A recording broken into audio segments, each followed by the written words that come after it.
Hey guys, Drutter here. It's August 3rd, 2018. Happy August. I haven't talked to you guys in a while. Well, as you can see, you're looking up at some of my plants here in my garden, indoor garden, here in BC, Vancouver. I have an outdoor garden on my patio. I could show you a bit of that if you want, but it's not that interesting. It's just a few tomato plants and some basil.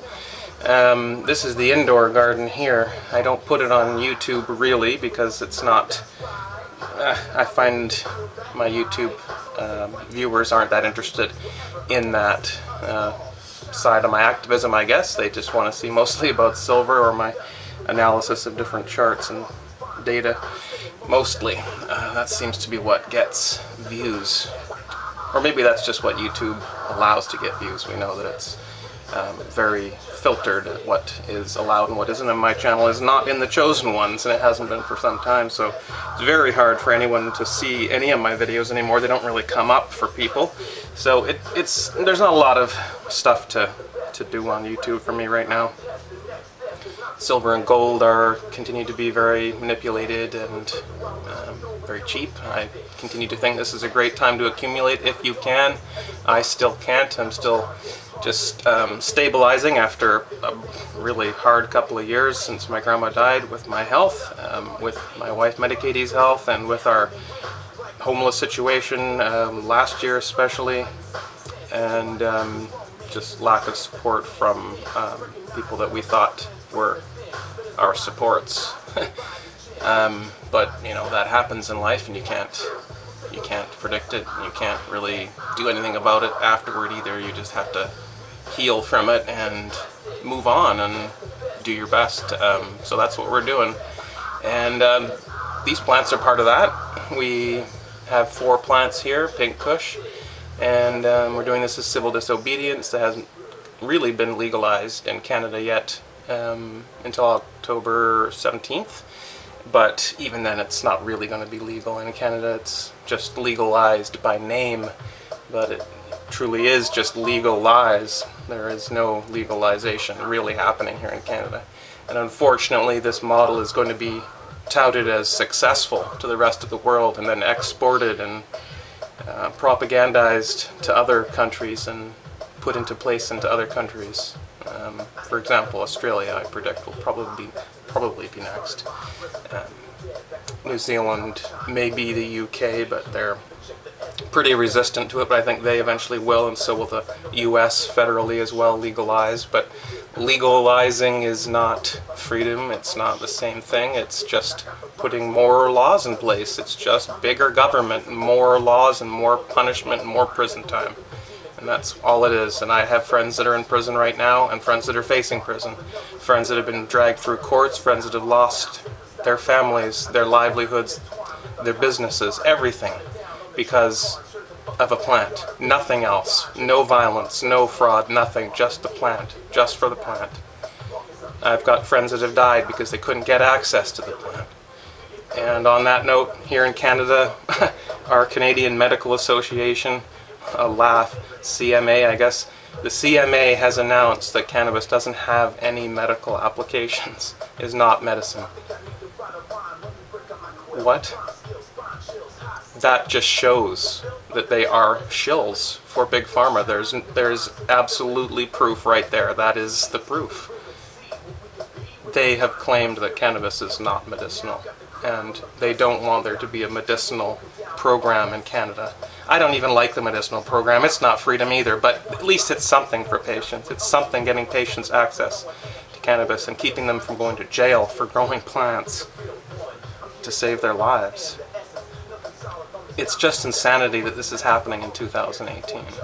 And that's why I'm talking about it still, and that's why I'm an activist, and it affects my life directly, because Medicatee has cancer. She fights it with cannabis. She can't use conventional treatments anymore. She's maxed out on radiation and surgery. She can't have any more of that. She's been reconstructed and rebuilt too many times to have any more surgery. She's been zapped so many times with radiation, she's got secondary cancers in 3 different parts of her body right now that we're fighting too. So we're just trying to hang on here and keep her from dying, essentially. And cannabis is what does that. It's like people who have epilepsy, and sometimes Dilantin and Ativan and all the benzos and all the different weird, expensive anticonvulsant medications have all failed. And those people will be saved by cannabinoids, nothing else but cannabinoids. And they will be thrown in jail for it, or they'll face that. And a lot of people die because they get medicine taken away from them, or just end up in situations where they can't get it, and they end up dying. You go into a seizure that you can never come out of, no matter how much Ativan or anything else they give you. I've seen it. I was a nurse and I've seen patients. It's called status epilepticus. You just keep going. You just keep having that epileptic seizure forever. And in different varying levels, so the person might be able to come out of it a little bit and sort of focus a bit and sort of be a bit lucid, but no, that's really the end of it for them. And they're just basically turned to a vegetable, I guess you could call it, is the conventional name for a person like that. Just a quivering mess that isn't really there anymore. And cannabis saves people from that. So, and I've seen that. I've seen it directly with my own eyes. I've done that with my own eyes. I've helped people like that. So, that's why I'm doing activism in this realm right now. It's something that I can do. It's close to me personally. It's something I'm good at. It's something I'm passionate about. Basically, it's everything except for it doesn't make me any money. Basically, if you could have all those things together, if you could do all that and make money, that's basically your purpose, I think, in life. If you can find that thing. Steam It, which I've mentioned before, is where I've been doing most of my activism, and where you can see these plants growing in great detail and learn more about it if you're interested. I don't put it on YouTube because they just censor it. So, but I'll put the link down below, my Steam It account. Make sure you follow me on there if you have an account. If you don't have an account, you can watch along, bookmark the page or whatever, and return to it. You don't have to have an account to view. I do videos, I do blog posts, and recently I was talking about Bitcoin. And I was saying that I have been saying since Bitcoin hit $20,000 and started to come down, I said it looks like it's going to come down to 4,000. And recently it went up to 8,500, and a bunch of people said, oh my goodness, here we go to the moon. And I said, no, it has not gone down to 4,000 yet. It's still completing a pattern. And if you click on the link down below to go to my Steam It post on this, it shows you very clearly what part of the pattern, and you can see the different chart features, different ups, downs, points, and different parts where it crosses over moving averages and everything. It's very identical to the 2014 Bitcoin and cryptocurrency crash. It's doing the exact same pattern. It's just going through it about 50%, maybe 40% faster than it did before. But other than that, it's the exact same pattern.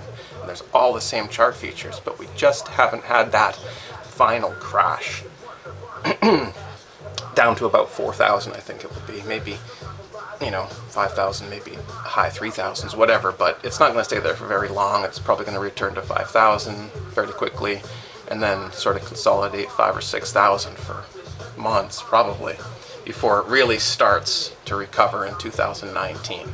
And I think 2020 is going to be really the big year for Bitcoin and cryptocurrencies, where they'll, go to new all-time highs and make big headlines in the world again and get accepted at another larger wave of hedge funds and, brought into the broader economy even more than they have been before. So that's just what I see happening. You can click on my link to go to that post down below.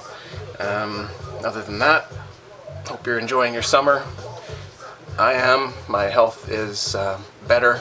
I'm still definitely trying to find out what's wrong, and I have a long-term condition of some kind, maybe autoimmune, it looks like. Arthritis, thyroid, MS, fibromyalgia, etc. Chronic pain. And on the mental health side of things, PTSD.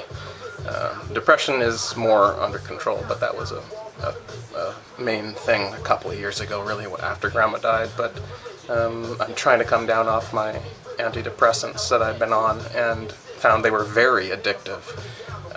not that you enjoy them, but just that you can't stop taking them because your body, literally, and your brain can't function without the medicine now, which is what addiction means.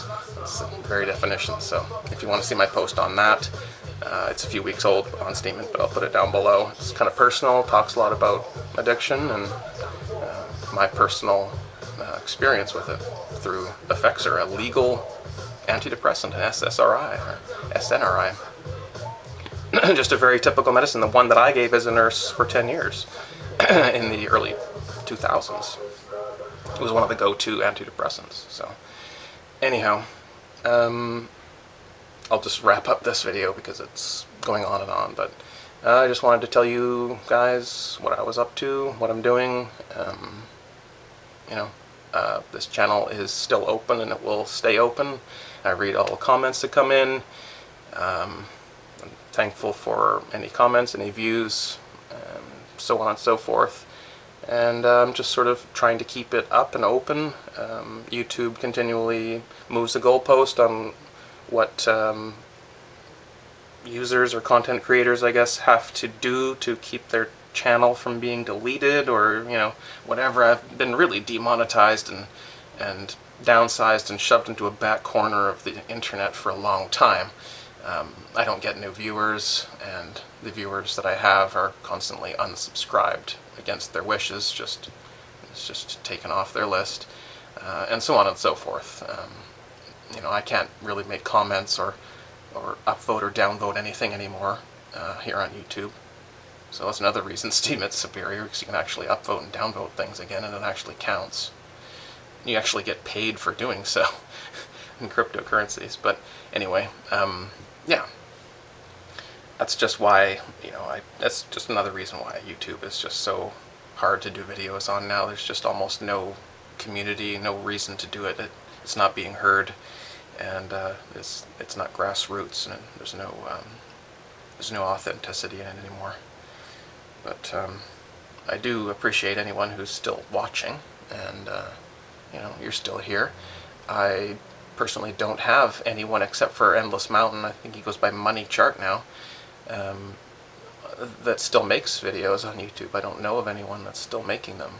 I know Greg Hunter still uploads here on YouTube, but nobody, either the people that I watched either are gone or have moved to Steemit or other platforms that aren't so,